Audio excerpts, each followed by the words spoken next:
भाई साहब, अगर आपने फीफा वर्ल्ड कप का ओपनिंग मैच मिस कर दिया तो आपने सिर्फ एक फुटबॉल मैच ही नहीं मिस किया, आपने पूरा का पूरा केओस मिस कर दिया।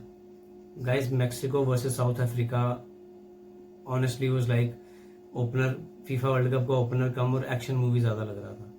मैक्सिको ने शुरुआत से ही मैच में अपनी पकड़ बना ली थी।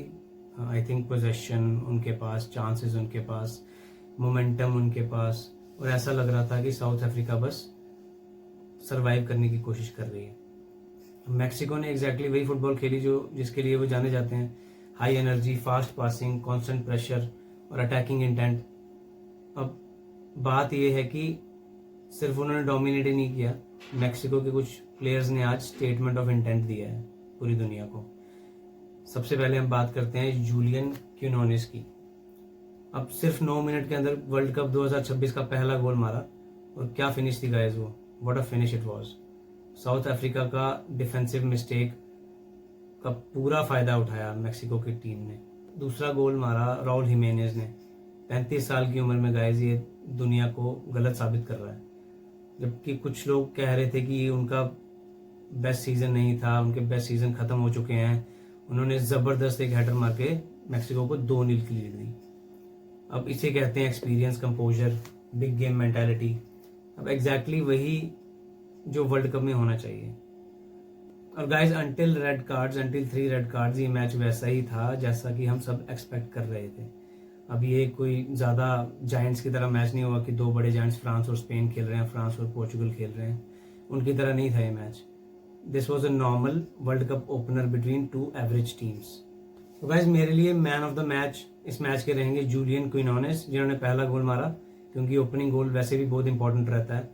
तो वो सिर्फ गोल नहीं था, उस गोल ने पूरा टूर्नामेंट का प्रेशर मैक्सिको की टीम के कंधों से हटा दिया होगा। 3 red cards guys, 3 red cards एक वर्ल्ड कप के मैच में, वो भी opening match of the world cup. Red cards, believe me guys, मैं बहुत सालों से फुटबॉल देख रहा हूँ, लेकिन वर्ल्ड कप के पहले ही ओपनर में इतना drama guys, it was absolutely ridiculous from the referees point of view I think. क्योंकि अब बात आ ही गई है तो कर ही लेते हैं रेड कार्ड की बात। पर्सनली मुझे लगता है कि वो डिसीजन थोड़ा सा डिबेटेबल था। मेरे हिसाब से मैक्सिकन प्लेयर ने ही कॉन्टैक्ट इनिशिएट किया था, और इसी वजह से मुझे लगा कि रेफरी ने शायद थोड़ा हार्श डिसीजन लिया है। लेकिन गाइस, फुटबॉल में ऐसी सिचुएशंस हमेशा डिबेट का टॉपिक ही रहती हैं। कुछ लोग कहेंगे कि रेड कार्ड था, कुछ लोग कहेंगे कि रेड कार्ड नहीं था, तो इसलिए मैं उस डिसीजन पे ज़्यादा जाऊंगा भी नहीं, क्योंकि उस आर्ग्यूमेंट का कोई एंड ही नहीं होगा। तो इसलिए उसके बाद, उन रेड कार्ड्स के बाद वैसे भी पूरा मैच केओस में बदल गया था। तो फिर एक डिसीजन के बाद एक रेड कार्ड जो महंगा पड़ा साउथ अफ्रीका को, अपने पैर पे ही कुल्हाड़ी मार ली साउथ अफ्रीका ने, और फिर दूसरा, फिर तीसरा रेड कार्ड।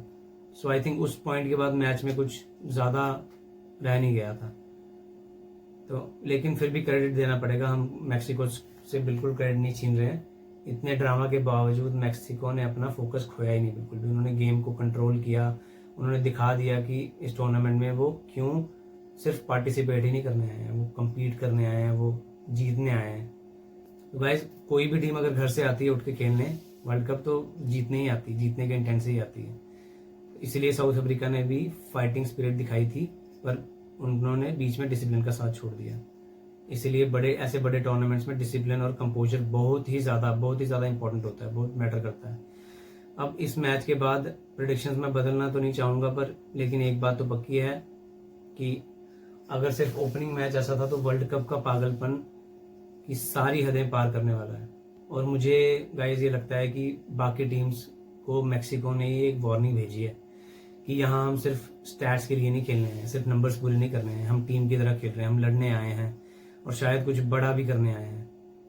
बड़ा मतलब कि वर्ल्ड कप जीतने ऑब्वियसली। तो guys, let me know in the comments, आपको क्या लगता है, क्या मैक्सिको नॉकआउट स्टेजेस तक आराम से पहुंच जाएगा, या फिर सिर्फ पहले मैच की हाइप है।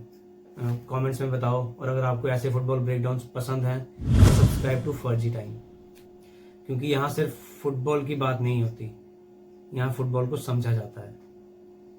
सो गाइस, मैं हूं नवजोत और ये था फर्जी टाइम।